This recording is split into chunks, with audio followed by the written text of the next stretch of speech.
ഉടമ്പടി ചില ആൾക്കാർ ഇരന്ന് പണി മേടിക്കണത് അങ്ങനെയാണ്. ഇവർ ഭയങ്കരമായിട്ട് പണിയൊക്കെ ചെയ്യും.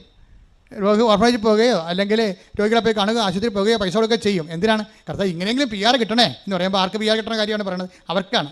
അവിടെ നാമത്തിലാണ് ചെയ്യണത്. അവരുടെ നാമത്തിൽ ചെയ്യുമ്പോൾ ബലം പ്രാപിക്കത്തില്ല. അവിടെ വയറ്റിപ്പഴപ്പിന് വേണ്ടിയാണ് ചെയ്യണമെന്ന് മനസ്സിലായില്ലേ? ദൈവം അതിൻ്റെ അത് കക്ഷിയല്ല. ഉടമ്പടിയിൽ ദൈവമാണ് കക്ഷി. അപ്പോൾ അതെന്ത് ചെയ്യണം? ദൈവത്തിൻ്റെ നാമത്തിൽ ചെയ്യണം. ആരെങ്കിലും എൻ്റെ നാമത്തിൽ ഒരു ഗ്ലാസ് പച്ചവെള്ളം കുടിക്കാൻ കൊടുത്താൽ, മത്തായി 10:42, ഈ ചെറിയവരിൽ ഒരുവന് പറഞ്ഞേ, ഈ ചെറിയവരിൽ ഒരുവന് ഒരു ശിഷ്യൻ എന്ന നിലയിൽ ഒരു പാത്രം വെള്ളമെങ്കിലും കൊടുക്കുന്നവന് പ്രതിഫലം ലഭിക്കാതിരിക്കുകയില്ലെന്ന് സത്യമായി ഞാൻ നിങ്ങളോട് പറയുന്നു.